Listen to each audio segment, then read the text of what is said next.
गंगा स्नान राम का, लक्ष्मण का, ऋषि ने समेत नहाए, सारे ऋषियों ने मिलकर डुबकी लगाई हर हर गंगे कहकर, और सबको यथा योग्य दान सम्मान सत्कार।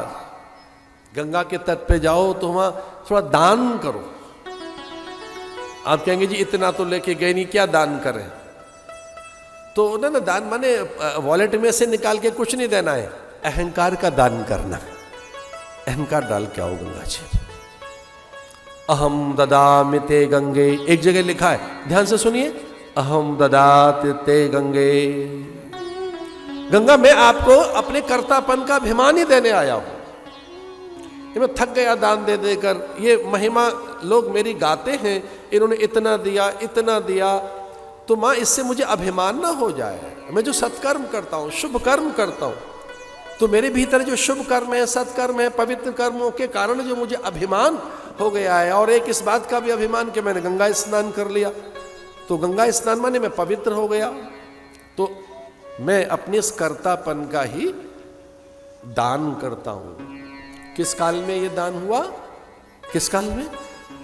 जब बलि को कुछ देने के लिए मिला नहीं, भगवान के दूतों ने बांध लिया था, जय विजय ने बलि को। बड़ी विचित्र कथा है। एक पग में समूची भूमि नाप ली नारायण ने, दूसरे में स्वर्ग, और भगवान ने कहा बलि से मैं तीसरा भी वचन पूरा कर, तू मेरा अपराधी है, तेरे अहंकार में कहा था मैं सब दे दूंगा, अब मैं तीसरा पग कहां रखूं? वो कहने लगा मुझे विचार करना होगा, लेकिन तब तक तो जय विजय आए और उसको बांधने लगे कि तू अभियुक्त है, अपराधी है। भगवान ने कहा ये तो ना करो, इसे पूछ लेने दो किसी से, एक अवसर दो, ये पूछ ले किसी से। तो उसने कहा जी मुझे एक अवसर दीजिए, मैं पूछना चाहता हूं। भगवान ने कहा किससे पूछेगा? बोले मैं अपने प्रहलाद दादा से पूछूंगा। बलि किसका पुत्र है? विरोचन का। और विरोचन किनके पुत्र हैं? प्रहलाद के। बोले मुझे अपने परदादा से दादा से पूछ लेने दो। भगवान ने कहा दादा तो यहां दिख नहीं रहा है, वो तो मेरे धाम में रहता है दादा, तो वो यहां कहां दिखेगा? तो उन्होंने कहा नहीं, मेरे दादा ने मुझे वचन दिया था, जब संकट में आए और तू चारों ओर से घिर जाए तो मुझे याद करना, मैं तेरे पास आ जाऊंगा। एंसेस्टर्स हमारे साथ रहते हैं, हमारे पितृ, हमारे देवता हमारे साथ रहते हैं, युक्ति में, बुद्धि में, विचार में, वो हमारी इंस्पिरेशन बनकर हमारे पास होते हैं। इंस्पिरेशन, प्रेरणाएं बनकर। अरे कौन कहता है हमारा दादा दादी हमारे संग नहीं है, माता पिता हमारे साथ नहीं है? हमारी आदतों में है, चेष्टाओं में है, चितवन में है, हमारी बहुत सी बातों में है। लोग तो पता लगा लेते हैं कि गुप्ता जी का पोता लग रहा है, हाथ जोड़ के बैठा है। बताइए क्या है? उनकी आदत है। हमारे एंसेस्टर्स हम में रहते तो हैं, हमारे पितृ हम में रहते, देवता हम में रहते। अब एक इसका अर्थ यह भी था कि प्रहलाद है भक्त, प्रहलाद रक्षा करेगा। भगवान ने कहा ठीक है प्रहलाद को बुला ले। प्रहलाद प्रकट हो गए और बलि ने कहा जी मुझे अवसर दो, मैं अपने दादा से बात कर सकूं। प्रहलाद आए और प्रहलाद ने कान में मंत्र दे दिया, कैसे तेरी रक्षा हो जाएगी।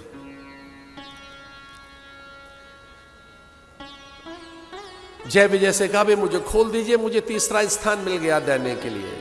भगवान का तीसरा पग कहां रखा जाए? मुझे मिल गया है स्थान। भगवान ने कहा कहां रखूं? बोले मारा मेरे अहंकार पे रख दो, और वो मस्तक में मेरे सर पे रख दीजिए अपना पैर। मेरी जो एरोगेंसी है, मुझ में जो ये देने का अहंकार का जो भाव है, भगवान ने कहा ये क्या हुआ? बोले मेरे पुण्य भी तो है, मैंने इतना जो दान कर दिया, मेरा यश हो रहा है, कीर्ति विस्तृत हो रही है, अब मैं दाता बन गया, दाता होने के बाद मुझे पुण्य मिल गए। पुण्य माने परमात्मा को दान किया है, इसका पुण्य नहीं मिलेगा? बोले हाँ मिलेगा तो सही। बोले वो भी ले जाइए आप फिर। तो इस प्रकार से अहंकार का दान कहां करें? गंगा के तट पे। देखिए अगर हम वाल्मीकि रामायण में से ढूंढें कि गुरुदेव क्या बोल रहे हैं, अद्भुत। या चान्या शैल दुहिता कन्या सीद रघुनंदन उग्रम सुव्रतमात् संस्थाय तपस्तेपे तपोधनः उग्रेण तपसा युक्तां ददौ शैलवरः सुतां रुद्राय प्रतिरूपाय उमां लोकनमस्कृतां गंगा च सरिता श्रेष्ठा उमा देवी च राघव एतत् ते सर्वमाख्यातं यथा तिरुपथ गामिनी खम गता प्रथमं तात गतिम गतिमतां वर। अगली बात क्या लिखी है, अद्भुत है।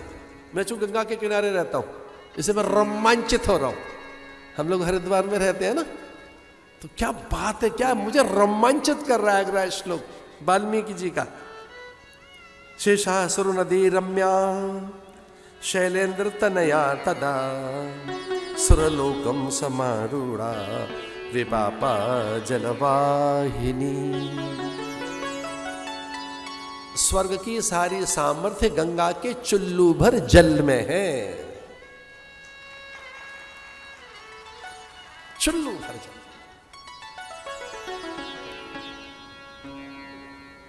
किंचित धीता भगवद गीता गंगा जल कणिका पीता। भाष्यकार भगवान से पूछा, देखो ये ध्यान से सुनना, जब भगवान भाष्यकार से पूछा सबने कि जी कुछ छोटी मोटे साधन बताओ, हम ये बड़ा कठिन सा प्रतीत होता है। अब कौन करेगा अश्वमेध यज्ञ, राजसूय यज्ञ, हिमालय में तपस्या करने कौन जाए, कौन ये विभूति रमाए, तन पर खाक रमाए, जटाजूट और सन्यासी बाना, हर कोई सन्यासी बनकर जाए गिरिकंदराओं में। छोटे मोटे साधन बता दीजिए हमको तो, जिनसे हमारा कल्याण भी हो सके। बड़े साधन नहीं, क्या सामान्य साधनों से भगवत प्राप्ति नहीं हो सकती? तो भगवान भाष्यकार ने कहा मैं छोटे छोटे 2-3 साधन बता देता हूं। तो ये 3 करने होंगे कि एक इनमें? बोले कोई एक। ये 3-4 साधन है छोटे छोटे।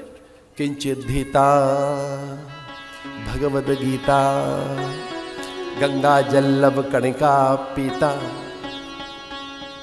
थोड़ा ध्यान कर लो, जप कर लो। भगवद गीता, गीता का पारायण कर लो। बोले कहां से गीता लाएं, कहां से पारायण करें? तो कितनी अच्छी बात कही भगवान शंकराचार्य ने। बोले गंगा जल लब कणिका पीता, एक चुल्लू भर गंगा जल ही पी लिया कर भैया। थोड़ा सा लव, लव का मतलब कण है। अपने घर में गंगा जल रखो। अब दुनिया भर के चिकित्सक और वैद्य आपको कितनी औषधियां रखने के लिए कहते हैं। फर्स्ट एड बॉक्स में क्या क्या नहीं है आपके घर में, इमरजेंसी के लिए क्या नहीं घर में रखते हो, बैकअप प्लान आपका क्या नहीं है अपने घर में रखने के लिए। हम तो संयोग से एक बार उधर गए सैंडियागो की तरफ, तो किसी बच्चे ने कहा भाई हमारा नया मकान बना है, इसे देख लो। वहां देखने गए, उसके नीचे उसमें बेसमेंट में दुनिया भर का सामान रखा हुआ था। हमने कहा भाई ये क्यों रखा है?